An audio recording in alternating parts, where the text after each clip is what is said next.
Good morning students. आज हम जो है आप लोगों को समास के बारे में बताएंगे। समास माने क्या होता है, समास के कितने भेद हैं, उनकी परिभाषाएं, पहचानने का तरीका, सब कुछ आप लोगों को बताएंगे। आप लोग वीडियो को ज़रूर देखिएगा। वीडियो देखेंगे तभी आपको समझ में आएगा कि मैंने कैसे बताया है। समास का सामान्य अर्थ है संक्षेप, किसी चीज़ को मतलब कम कर देना या संक्षेप में लिख देना, उसी को हम समास कहते हैं।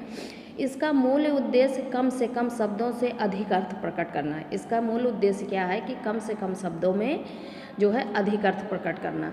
दो या दो से अधिक पदों के मेल से बना नया शब्द समास कहलाता है। जैसे कार्य कुशल शब्द, कार्य और कुशल, ठीक। जैसे हमने उसको कह दिया कार्य कुशल, चाहे हम कहें कार्य और कुशल, शब्दों के योग से बना है।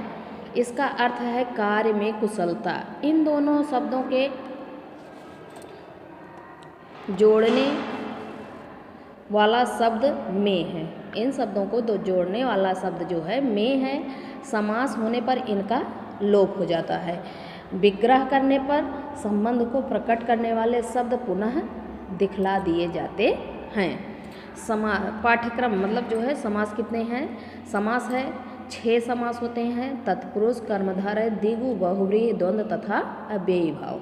समास की परिभाषा अगर पूछते हैं या समास से क्या अभिप्राय है या समास का क्या अर्थ है या समास किसे कहते हैं, तो आपको लिखना है दो या दो से अधिक शब्दों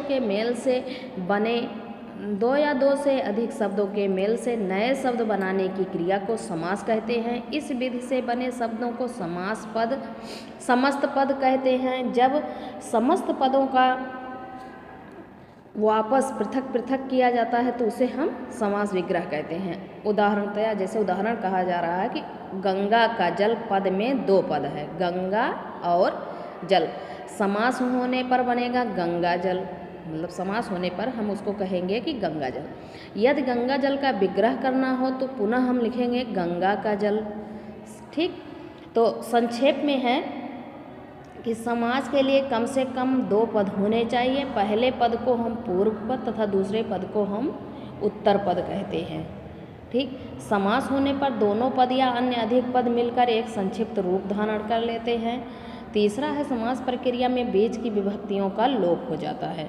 समास होने पर जहाँ संधि संभव होती है वहाँ नियमों के अनुसार संधि भी हो जाती है। समास के प्रकार, समास के प्रमुख 6 प्रकार हैं। नंबर 1 है तत्पुरुष समास, नंबर 2 कर्मधारय समास, नंबर 3 है द्विगु समास, नंबर 4 बहुव्रीहि समास, नंबर 5 द्वंद्व समास, नंबर 6 अव्ययी भाव समास। तो है तत्पुरुष, पहला है तत्पुरुष समास। तत्पुरुष समास में उत्तर पद प्रधान होता है तथा पूर्व पद गौड़ होता है। प्रायः उत्तर पद विशेष और पूर्व पद विशेषण होता है। उदाहरणतया रसोई के लिए घर, यहाँ पर विशेष्य है, घर विशेष्य है और रसोई के लिए विशेषण है, ठीक। समास प्रक्रिया में बीच की विभक्तियाँ का लोप होता है। कभी कभी बीच में आने वाले अनेक पदों का भी लोप हो जाता है।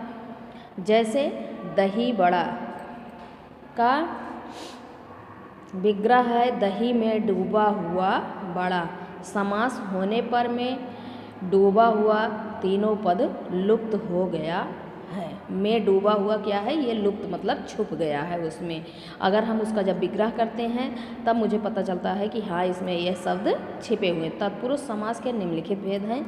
इन सब का भेद आप लोग बुक से जो है देख के पढ़ेंगे। कर्म तत्पुरुष, करण तत्पुरुष, संप्रदान तत्पुरुष, अपादान, संबंध, अधिकरण और नए तत्पुरुष। इन सब के एग्जाम्पल जो है बुक में आपको दिया गया है। आप लोग बुक से देख के रीड करिएगा और उनके एग्जाम्पल याद करिएगा। फिर दूसरा है कर्मधारय समास। कर्मधारय समास किसे कहते हैं? कर्मधारय समास में पहला पद विशेषण तथा दूसरा पद विशेष्य होता है, अथवा एक पद उपमान और दूसरा पद उपमेय होता है। जैसे इसके एग्जाम्पल दिए गए हैं। विशेषण विशेष्य कर्मधारय, पूर्व पद विशेषण, उत्तर पद विशेष। जैसे अध पका, आधा है जो पका, सबके एग्जाम्पल दिए गए हैं। कनक लता उपमेय उपमान कर्मधारय समास। एग्जाम्पल आप लोग बुक से देखेंगे और लर्न करेंगे, लिख कर आप लोग याद करिएगा। तीसरा है द्विगु समास। द्विगु समास में क्या है, जहाँ समस्त पद के पूर्व पद में संख्यावाचक, जैसे पहला पद संख्यावाची हो वहाँ द्विगु समास होता है। जैसे अष्टाध्यायी, अष्टसिद्ध, चारपाई, चौमासा, तिरंगा, चौराहा, दोपहर, नवनिध, नवरत्न, पंचवटी, त्रिभुज, ये सब क्या हैं, द्विगु समास है। जिसमें पहला पद हमारा संख्यावाची हो वहाँ पे द्विगु समास होता है। अब नेक्स्ट तीन समास मैं आपको नेक्स्ट वीडियो में बताऊंगी। तब तक आप लोग इस वीडियो को देख के इतना राइट और लर्न करिए।